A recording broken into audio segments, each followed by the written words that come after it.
Japan extends its state of emergency as COVID surges, while more reports about a mysterious illness temporarily delays Vice President Harris's trip to Vietnam.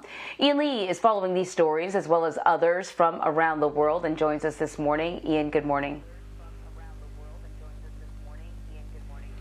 Good morning, Emery. Yeah, Vice President Kamala Harris's trip to Vietnam was briefly delayed after reports of possible Havana syndrome by the U.S. Embassy in Hanoi. Ultimately, the decision was made to continue her trip. A spokesman for Harris told reporters she is fine and looking forward to meeting with Vietnamese officials today. At the White House, Press Secretary Jen Psaki was asked if the vice president or her staff were the targets of a possible attack. She said no additional assessments have been made. Psaki also noted that the people affected were not traveling with Harris at the time, but she wouldn't elaborate on how many.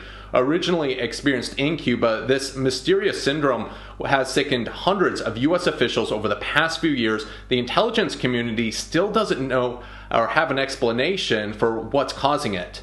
Next, we are in Japan, where at least 8 more prefectures are now under a state of emergency until later next month as the Delta variant continues to spread unchecked. The country is reporting more than 20,000 new cases a day. The virus has also put a pressure on Japan's healthcare system. In Tokyo alone, about 90% of critical care beds are full. Officials are staying extra vigilant as thousands of athletes from around the world are in the country for the Paralympic Games.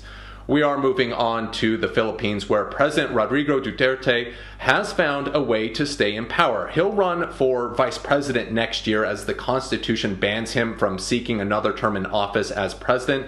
Duterte said if elected, he pledges to continue his crusade against drugs and insurgents. Since taking power in 2016, the president has waged a bloody campaign against drug users and dealers. Rights groups estimate security forces have killed tens of thousands of people. Finally, we are in Germany, where police are investigating a case of attempted murder by poison at a technical university. 7 people were rushed to the hospital after they had food or something to drink from a small kitchen on campus. Police believe a harmful substance was either added to milk cartons or the water. Investigators haven't revealed what kind of poison was used, only that they have identified it. Everyone affected is reported to be feeling better and out of the hospital. Amory, that chemical that is being used is described as having a pungent smell. Those who were poisoned were said to have had bluish discoloration in their feet and fingers. So far, though, police don't have any suspects or motives behind this attack. Very odd. Ian, thank you very much.